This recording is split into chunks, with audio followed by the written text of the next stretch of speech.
obviamente, aqui haja condenação. A defesa de Jair Messias Bolsonaro também apresentou os seguintes principais argumentos. Houve cerceamento de defesa em razão da ausência de tempo hábil para a defesa técnica conhecer a prova dos autos, inclusive com indeferimento de pedido de adiamento da audiência de instrução após o recebimento de links contendo material bruto extraído dos aparelhos eletrônicos apreendidos. Também alega nulidade,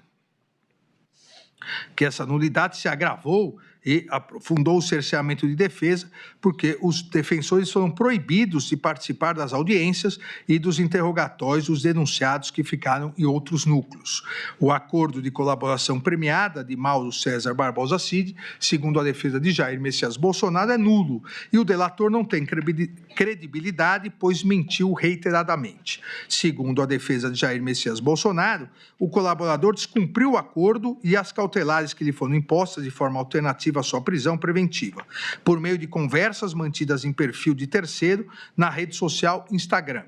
que revelam que a colaboração não resultou de ato voluntário e nem esteve pautado na verdade. A defesa de Jair Messias Bolsonaro ainda alega que, em suas alegações finais, a Procuradoria-Geral da República reconhece toda a resistência, que, segundo a defesa, significa falta de espontaneidade, do colaborador em relatar sua participação nos eventos mais graves e sensíveis da denúncia, para manter rígida a narrativa daquilo que ele optou por contar, o que não é possível. Ainda diz que o colaborador confessa que, diante de ameaças veladas, pactuou acordo de colaboração, prestando, entretanto, declarações manipuladas, e a Procuradoria-Geral da República resistiu em afirmar sua imprestabilidade porque precisa de parte dela, daquela que não está abrangida pela descoberta espontânea da Polícia Federal.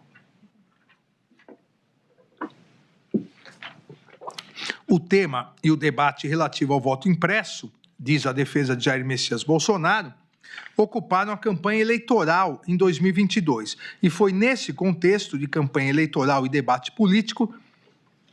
que a reunião ministerial de 5 de julho de 2022 e a reunião com os embaixadores de 18 de julho de 2022 foram sempre interpretadas. A notícia de que o discurso de Jair Messias Bolsonaro e Walter Souza Braga Neto, no dia 7 de setembro de 2022, bem como a reunião com os embaixadores narrados na denúncia, já foram alvos de processos eleitorais que levaram à sua inelegibilidade, não podendo, portanto, conforme diz a defesa, serem interpretados como atos criminosos. A transição do governo, com a participação do ex-presidente Jair Messias Bolsonaro, também foi fato amplamente provado nos autos. E diz a defesa que, encerrada a transição, Jair Messias Bolsonaro deixou o país e, quando o fez, os atos criminosos e golpistas de 8 de janeiro de 2023, ocorridos 10 dias após, não eram sequer previsíveis, além de terem ocorrido apesar das ações de Jair Messias Bolsonaro. As imputações da Procuradoria-Geral da República contra Jair Messias Bolsonaro não encontram, segundo a defesa, respaldo nem na lógica nem na prova dos autos. A acusação tenta, de alguma forma, e sem sucesso, relacionar Jair Messias Bolsonaro com os planos apreendidos e com os atos de 8 de janeiro. Diz a defesa que a denúncia indica que Jair Messias Bolsonaro teria estudado, enxugado e apresentado aos militares minutas de decreto prevendo prisões de autoridades e as declarações de estado de sítio ou de estado de defesa e decretação de operação de garantia da lei e da ordem, mas diz a defesa que os referidos documentos não foram trazidos aos autos. O documento de minuta de golpe, às vezes chamados de discurso pela Procuradoria-Geral da República, segundo a defesa, jamais foi apresentado a Jair Messias Bolsonaro, que dele só teve ciência por ocasião de sua apreensão pela Polícia Federal. Sobre a reunião do dia 7/12 de 2022, ninguém viu um texto prevendo a prisão de diversos ministros do Supremo Tribunal Federal, dentre outras autoridades. A afirmação, segundo a defesa, que existe exclusivamente no depoimento do delator Mauro César Barbosa Cid. Não existe nos autos também, afirma a defesa de Jair Messias Bolsonaro, a suposta minuta de decreto com um texto enxugado, prevendo apenas a prisão do relator. E também não existe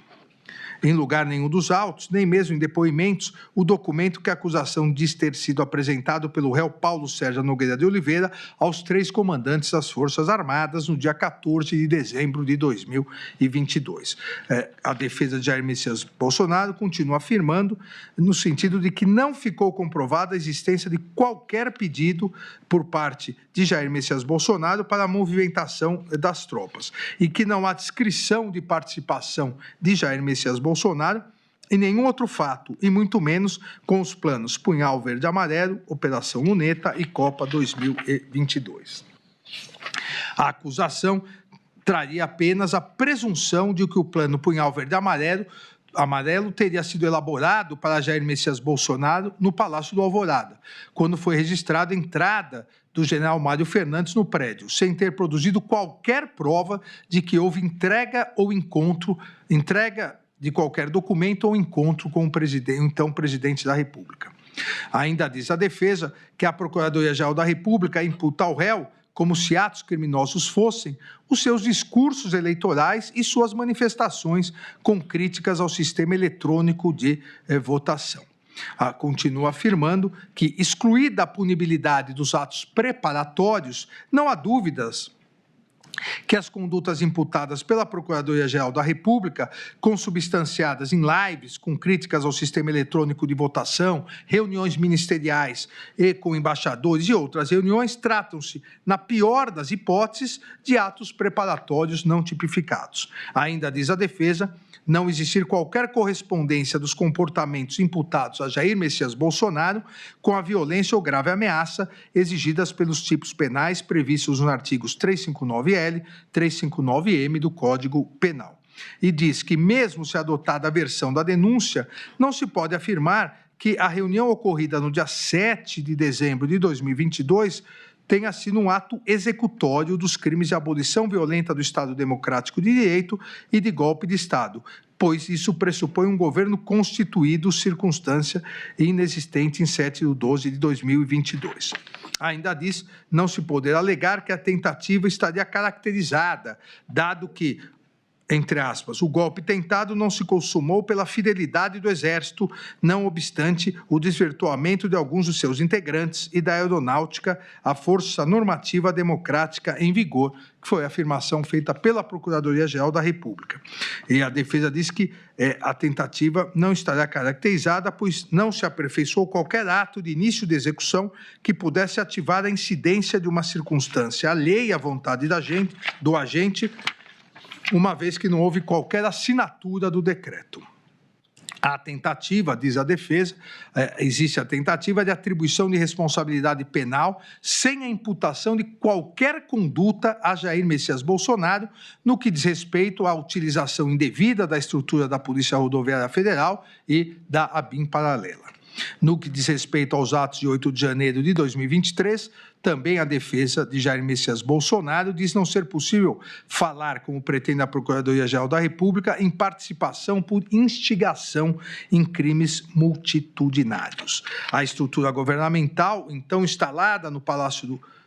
Planalto, revestia-se de plena licitude e legalidade, funcionando nos termos da Constituição Federal, não havendo que se falar na existência de qualquer organização criminosa, conclui a defesa. Também nunca houve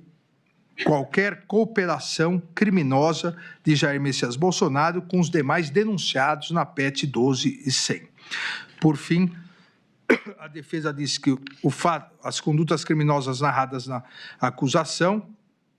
teriam como objetivo manter Jair Messias Bolsonaro no poder, que essas alegações não são suficientes para apontá-lo como integrante ou líder da organização criminosa, ainda que pudesse eventualmente ser beneficiário pelo resultado dos crimes. Pede a absolvição do réu Jair Messias Bolsonaro e, subsidiariamente, caso não haja, diz que deve ser reconhecida a desistência voluntária ou a consunção, absorção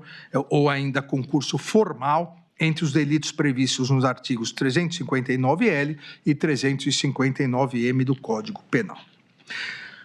A defesa de Paulo Sérgio Nogueira de Oliveira também apresentou esses principais argumentos. Diz que Paulo Sérgio Nogueira de Oliveira é inocente.